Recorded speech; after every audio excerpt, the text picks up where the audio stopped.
આજે આપણે જોઈશું સ્વાધ્યાયનો દાખલો છે 1.23 આપણે બાકી તો 1.23 બાકી છે, 1.24 બાકી છે અને બીજા આપણે વધારાના સ્વાધ્યાય છે એમાંથી અમુક 2-3 દાખલા છે એવા કરવાના છે આપણી જાણકારી માટે થોડા કામ લાગે અને કદાચ એમાંથી કંઈક સામાન્ય જો MCQ જેવું આવી શકે એને ધ્યાનમાં રાખીને. તો આપણો છે 1.23 નંબરનો દાખલો છે. એની રકમ સાંભળજો એકવાર. તમને કહે છે એક અનંત લંબાઈનો રેખીય વિદ્યુત ભાર, એવું કહે છે એક અનંત લંબાઈનો રેખીય વિદ્યુત ભાર 2 સેન્ટીમીટર અંતરે. એનો મતલબ એવો થયો કે તમને આર બરાબર શું આપ્યા છે? 2 સેન્ટીમીટર. સમજો એકવાર. 2 સેન્ટીમીટર એટલે તમે 2 × 10⁻² મીટર લખી શકો. ફરીથી એકવાર, એક અનંત લંબાઈનો રેખીય વિદ્યુત ભાર 2 સેન્ટીમીટર અંતરે 9 × 10⁴ ન્યૂટન પર કુલમ વિદ્યુત ક્ષેત્ર ઉત્પન્ન કરે છે. ટૂંકમાં વિદ્યુત ક્ષેત્ર આપ્યું છે કે ઈ બરાબર કેટલા આલ્યા છે? તો ઈ બરાબર આલ્યા છે 9 × 10⁴ ન્યૂટન પર કુલમ. તો તમને કહે છે એની રેખીય વિદ્યુતભાર ઘનતા આપણે ગણવાની છે. ઓકે, એનો મતલબ એવો થાય કે આપણે શું ગણવાનું છે? લેમ્બડા ગણવાનું છે. હવે સમજો એકવાર શાંતિથી. તમને આર આપ્યો છે, ઈ આપ્યો છે, આપણે લેમ્બડા શોધવાનું છે. તો ગાઉસના નિયમના જે ઉપયોગ હતા એ ઉપયોગમાં આપણો એક ઉપયોગ હતો કે અનંત લંબાઈવાળા રેખીય વિદ્યુતભારિત ઘનતા ધરાવતા તાર વડે વિદ્યુત ક્ષેત્ર ઉત્પન્ન થાય. તો એ સૂત્ર હતું આપણી પાસે કે E is equal to lambda upon 2πε0 1/r. પણ જો આ સૂત્રને આપણે દાખલા માટે સરળ બનાવવું હોય તો એના માટે આપણે શું કરવાનું? તો આને કેના ટર્મમાં લાવવાનું. કેના ટર્મમાં કેવી રીતે લાવી શકાય? તો મેં તમને કીધું હતું ઉપર નીચે 2 વડે તમે ગુણી નાખશો. ઉપર 2 વડે ગુણો, નીચે પણ 2 વડે ગુણશો તો 2 લેમ્બડા 2 × 2 = 4, 4πε0 1/r. 1/4πε0 ને શું કહેવાય? કે કહેવાય. તો 2k લેમ્બડા અપોન શું થશે? આર થશે. ઓકે, આ કોના બરાબર આવ્યું? ઈ બરાબર. હવે આપણે શું શોધવાનું છે? લેમ્બડા શોધવાનું છે. તો લેમ્બડા બરાબર લખાશે ઈ આર અપોન શું થશે? 2k થશે. ચલો, ઈ કેટલા છે? તો 9 × 10⁴. આર કેટલા છે? 2 × 10⁻². ઓકે, 2. કેની વેલ્યુ શું થાય? તો 9 × 10⁹. ઓકે, આનું તમે કેલ્ક્યુલેશન મારશો તો તમે જોવાનું એકવાર. આ 9 9 કેન્સલ, આ 2 2 કેન્સલ, 4 - 2 એટલે કેટલા થશે? 2 2 અને 9 ઉપર આવશે તો 2 - 9 એટલે 7 થશે. એટલે 10⁻ શું થશે? 7 જવાબ આવશે. ઓકે, બોલો લેમ્બડાનો એકમ શું થશે? તો લેમ્બડા લંબાઈ દીઠ વિદ્યુત ભાર એટલે એકમનો થશે કુલમ પર મીટર. ઓકે, આ તમારો દાખલા નંબર 1.23 થઈ ગયો છે. ઓકે, ઘણો સિમ્પલ દાખલો છે. 110% આની ગણતરી જો આપણે વાત કરીએ તો આની સિમ્પલ ગણતરી MCQમાં પણ થઈ શકે છે. ભલે આ દાખલો હોય પણ આની ગણતરી MCQમાં થઈ શકે છે. હવે આપણે જોઈશું 1.24 નંબરનો દાખલો. ઓકે, હવે આપણી સમક્ષ દાખલો છે સ્વાધ્યાયનો 1.24 નંબરનો દાખલો. તમને એવું કહે છે 2 મોટી પાતળી ધાતુની પ્લેટો એકબીજાની નજીક અને સમાંતર છે. તો 2 ધાતુની પ્લેટો છે એકબીજાની નજીક અને એકબીજાની કેવી છે? સમાંતર. સમાંતર એટલે મીન્સ આ પોઝિશન આપણે ગણી શકીએ. બરાબર, આ સમાંતર કહીએ છે. ઓકે, આ 2 પ્લેટો સમાંતર રાખેલી છે, એકબીજાની નજીક છે. ઓકે, જોઈએ હવે આગળ શું કહે છે. હવે એવું કહેવામાં આવે છે કે આ બંને પ્લેટો છે એના પર વિરુદ્ધ ચિહ્નો ધરાવતી આ પ્લેટો કેવી છે? વિરુદ્ધ ચિહ્નો ધરાવતી. એટલે એક પ્લેટ પ્લસ છે તો બીજી પ્લેટ કેવી છે? માઇનસ છે. ઓકે, તમને કહે છે કે આની પૃષ્ઠ સેમ આપી છે. આ બંનેની પૃષ્ઠ કેવી છે? સેમ છે. કેટલી આલી છે? તો પૃષ્ઠ આલી છે સિગ્મા બરાબર 17 × 10⁻22 કુલમ પર મીટર સ્ક્વેર છે. તો આપણે શું કરવાનું છે? તો આ બંને પ્લેટ છે એમાંથી આ પહેલી પ્લેટ છે એના બહારના વિસ્તારમાં વિદ્યુત ક્ષેત્ર શોધવાનું. આ બીજી પ્લેટ છે એના બહારના વિસ્તારમાં વિદ્યુત ક્ષેત્ર શોધવાનું. અને આ બંને પ્લેટ છે એના વચ્ચેના વિસ્તારમાં વિદ્યુત ક્ષેત્ર શોધવાનું. એટલે આપણા પાસે 3 મુદ્દા થાય. હવે સમજવાના પહેલાં આપણે થોડીક સમજણ મેળવવી પડે. જોઈ લેજો. હવે આના માટે આ પ્લસ છે એનું વિદ્યુત ક્ષેત્ર કેવું હોય? બહારની તરફ. તો આ પ્લસ પ્લેટ વડે આ બિંદુ વિદ્યુત ક્ષેત્ર બહારની તરફ એટલે આમ થશે. ઓકે, હવે માઇનસ પ્લેટ વડે આ બિંદુ વિદ્યુત ક્ષેત્ર, હવે માઇનસ પ્લેટ છે એના વડે આ બિંદુ વિદ્યુત ક્ષેત્ર, હવે ઋણ વિદ્યુતભારનું વિદ્યુત ક્ષેત્ર કેવું હોય? એના તરફ હોય. તો એ વિદ્યુત ક્ષેત્ર આ બાજુ આવશે. Okay, ready? ડાયરેક્શન કેવી છે? ઓપોઝિટ છે. હવે એ રીતે આ બાજુ જતા રહીએ. હવે આ બિંદુએ આ પ્લસ પ્લેટ વડે વિદ્યુત ક્ષેત્ર બહાર તરફ એટલે આમ આવશે. હવે આ જ બિંદુએ માઇનસ પ્લેટવાળું વિદ્યુત ક્ષેત્ર એના તરફ, માઇનસ તરફ મીન્સ માઇનસવાળી પ્લેટ તરફ, તો એ આમ આવશે.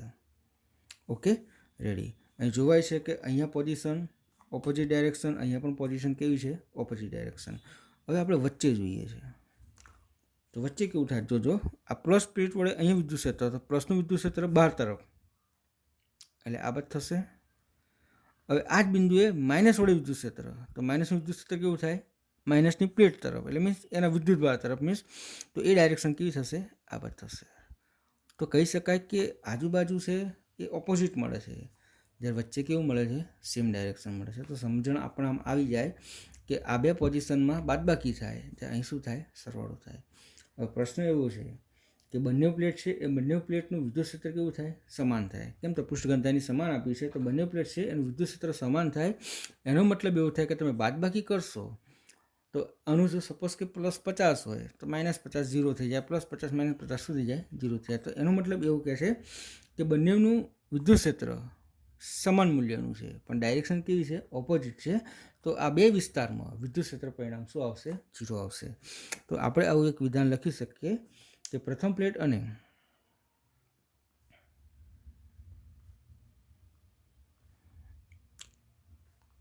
બીજી પ્લેટના બહારના વિસ્તારમાં વિદ્યુત ક્ષેત્રનું મૂલ્ય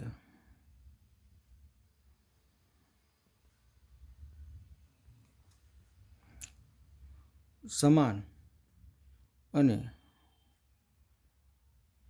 વિરુદ્ધ દિશામાં હોવાથી એનું પરિણામ તમારે શું આવશે? તો એનું પરિણામી છે એ વિદ્યુત ક્ષેત્ર E બરાબર શું આવશે? 0 આવશે. ઓકે, આમાં જેટલા પ્લસ છે એટલામાં શું છે? માઇનસ. એનો મતલબ થાય કે અહીંયા ઓપોઝિટ ડાયરેક્શન તો 0 થઈ જશે, અહીં ઓપોઝિટ એટલે 0 થશે. હવે જોવાનું આ બાજુ અહીં કેવું થશે જોઈ લેજો એકવાર. તો અહીંયા આપણે સરવાળો કરવો પડે, એટલે અહીંયા કુલ વિદ્યુત ક્ષેત્ર E બરાબર શું લખાશે?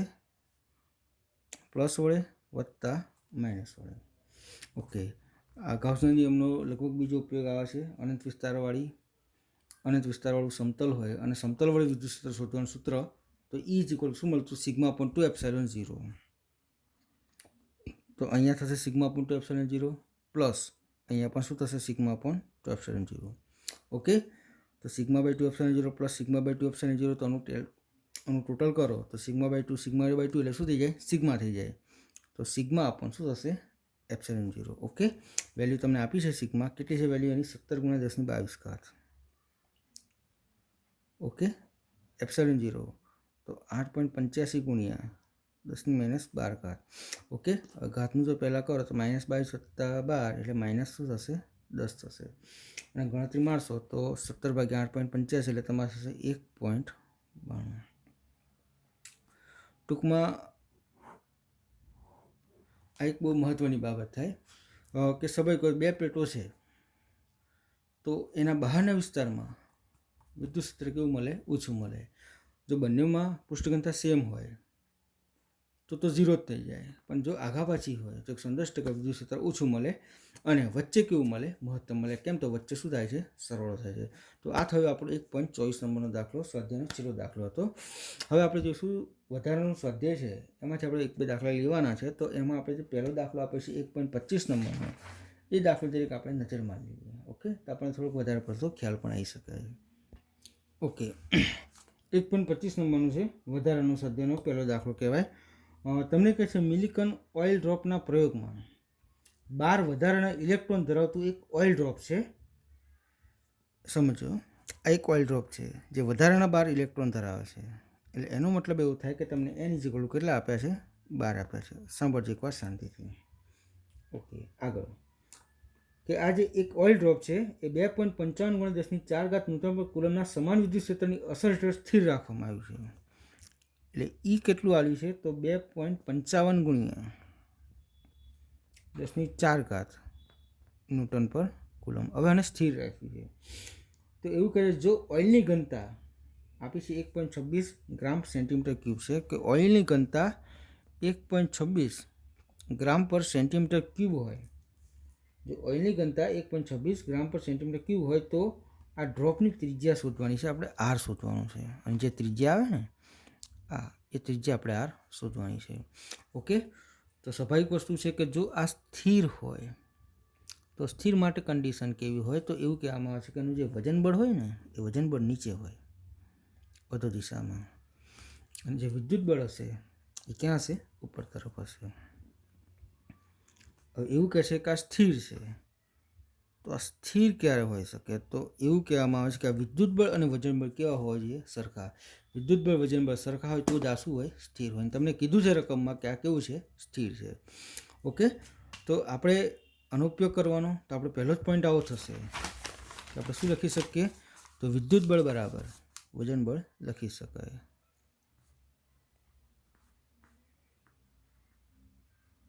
ઓકે, એ પહેલાં જરી કંઈ નજર મારી લઈએ. ઘનતા આપી છે, ઘનતાને આપણે કેજી પર મીટર ક્યુબમાં ફેરવવા પડે. એટલે એનો મતલબ એવો થાય 1.26 છે, આ ગ્રામ છે ને, તો એને 10⁻³ કરી નાખો તો શું થશે? કેજી છેદમાં, હવે આ પાછું સેન્ટીમીટર છે, સેન્ટીમીટર ક્યુબ છે, તેને આપણે શું કરવું પડશે? Metre cube. એટલે તમે શું કરશો? તો સેન્ટીમીટરને મીટરમાં ફેરવો એટલે 10⁻²થાય, અને 10⁻²ની 3.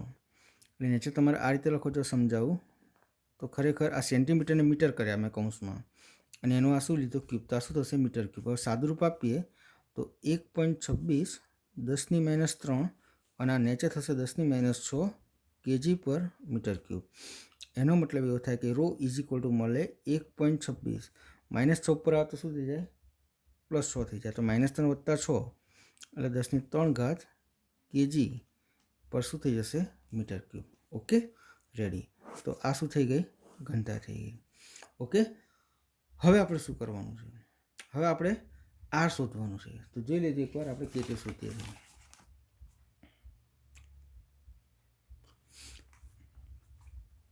કે એવું કીધું છે આપણે કે વિદ્યુત બળ બરાબર શું થાય? વજન બળ થાય. વિદ્યુત બળ બરાબર શું થશે? વજન બળ. ઓકે, વજન બળ એટલે શું લખાય? વજન બરાબર શું લખાશે? વજન બળ બરાબર m × g લખાશે. ચલો, વિદ્યુત બળને તમે શું લખો છો? તો q × E લખાશે. બરાબર? હવે સાંભળજો એકવાર ધ્યાનથી. હવે આ q છે એ q બરાબર ક્વોન્ટમીકરણની નિયમ છે, આપણે થિયરી હતી. તો q બરાબર શું લખાય? n e લખાય. તો n સ્મોલ e, આ e લખાશે. હવે m છે એને મારે ફેરવવા પડશે. તો એવું કહે છે ઘનતા બરાબર શું થાય? તો દળ ભાગ્યા કદ થાય. એવું કહો છો ને. ρ શું થાય? m/v થાય. તો m શું થાય? તો ρ × v થાય. તો આની જગ્યાએ તમે ρ × v લખી શકો. ફરીથી એકવાર, sorry, n small e capital E આ ρ. હવે v બરાબર શું લખાશે? તો આપણે સિમ્પલ લઈએ છીએ તો કે જે આ તમને ઓઇલ ડ્રોપ આવ્યું છે એનું કદ શરૂ થાય તો એનું કદ થશે 4/3 πr3. તો v થશે 4/3 πr3, અને આ શું છે? g છે.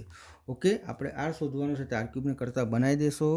તો r³ = 3 n small e capital E, આ ρ 4π અને g નીચે જશે. તો ρ 4πg. ઓકે, તો r³ ના r³ આ 3, n કેટલા આલ્યા છે? 12.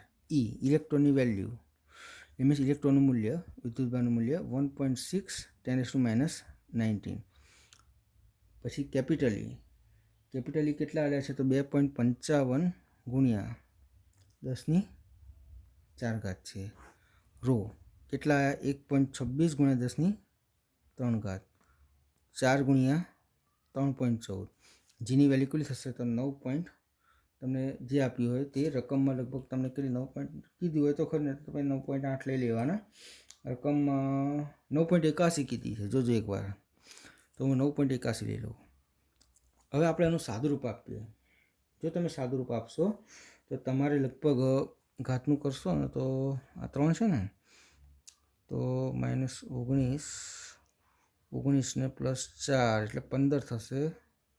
સોરી, -19 + 4 15 થશે ને.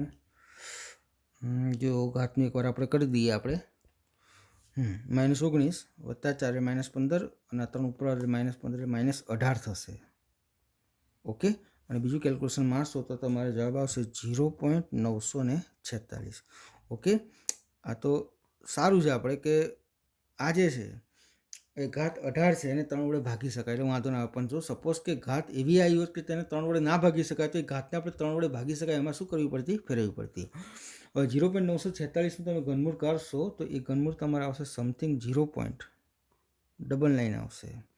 ઓકે, અને 10⁻18 ઘાત છે, 10⁻18 ઘાત 18 ઘાત છે અને 3 વડે ભાગી નાખો, 1/3 થાય ને એટલે 3 વડે ભાગશો તે શું થશે? 10⁻6 થશે. ઓકે, તો r ઇઝ ઇક્વલ ટુ તમે વ્યવસ્થિત લખો તો 9.9 ગુણ્યા 10⁻7 ઘાત શું થશે? મીટર થશે. બહુ સિમ્પલ દાખલો છે, આપણે 100% એને સમજી શકીએ. બહુ સિમ્પલ હતું. તમને ખાલી એવું કહે છે કે આ સ્થિર પોઝિશનમાં છે. જોઈ લો તો આ સ્થિર પોઝિશનમાં ક્યારે હોય? તો સ્વાભાવિક વસ્તુ છે, આ બે ઇક્વલ હોય તો સ્થિર હોય. ઘનતા આલી છે, વિદ્યુત ક્ષેત્ર આલ્યું છે અને n નંબર્સ આપ્યા છે, વધારાના ઇલેક્ટ્રોન. Okay, ready. આપણે ઘનતાને ગ્રામ પર સેન્ટીમીટર ક્યુબ છે ને કેજી પર મીટર ક્યુબમાં આપણે ફેરવવા પડે, પછી 110% તમે ગણી શકો છો. Okay, ready. હવે બીજી વસ્તુ છે કે આ જે બતાવ્યું છે ઘન, કે ઘનનું તમે ઘનમૂળ લેશો તો ઘનમૂળ લેવાનું પણ મેં તમને શીખવાડેલું છે. એકવાર નજર મારજો ને જો ના ખબર હોય તો મને કહેજો, તો હું તમને એવું હશે તો મોકલાવી દઈશ. આપણે લેતા હતા 1 વખત રૂટ, 2 વખત, 4 વખત, 8 વખત અને પછી પાછું 1 વખત. તો એ બસ એ સિસ્ટમથી તમે ઘનમૂળ શોધી શકો છો. Okay, ready. હવે કાલે હું તમને બીજા વધારાના દાખલા મોકલીશ. વધારાના દાખલા મીન્સ આજે દાખલા આપણે જે ગણ્યા અત્યારે ગણ્યા અને લગભગ પહેલા દિવસ આપણે ગણ્યા હતા, લગભગ આપણે મોકલાવાના બાકી છે. લગભગ 1.19 છે ને, 1.19 લગભગ મોકલાયેલા. પણ આ જે વધારાના દાખલા છે અને વધારાના દાખલા હું તમને જે ગણાઈ ગયા છે એ દાખલામાંથી એ વેલ્યુ ચેન્જ કરીને તમને દાખલા મોકલીશું, તમારે મને ગણીને મોકલવાના. ટૂંકમાં આપણે લગભગ 1-2 દિવસ પછી સેકન્ડ ચેપ્ટર ચાલુ કરવાના છીએ. ઓકે, લગભગ હજુ પણ વધારાના 1-2 દાખલા છે વધારાના સ્વાધ્યાયના, એ આપણે સોમવારે એનો વિડીયો મૂકી દઈશું. ઓકે.